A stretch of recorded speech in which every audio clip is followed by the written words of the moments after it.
एक महत्त्वाची बातमी दुःखद आहे। शिंदे गटाचे आमदार अनिल बाबर यांच्यावर सांगली जिल्ह्यातल्या त्यांच्या गारडी या मूळ गावी अंत्यसंस्कार करण्यात आले। मुख्यमंत्री एकनाथ शिंदे अंत्यसंस्काराला उपस्थित होते।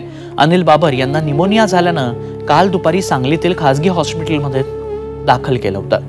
उपचारादरम्यान त्यांचं निधन झाले। त्यांच्या निधनानं राजकीय वर्तुळात शोक व्यक्त केला जातोय। अनिल बाबर खानापूर आटपाडी मतदारसंघाचे आमदार होते।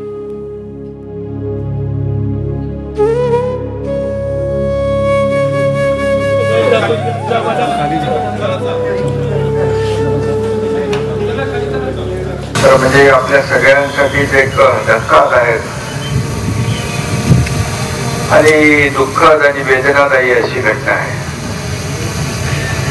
तर म्हणजे सकाळी मला जेव्हा फोन आला की दुःखद बातमी आहे आणि ते दुःखद बातमी अनिल भाऊंच्या निधनाची येईल असं कधी स्वप्नात देखील वाटलं नव्हतं।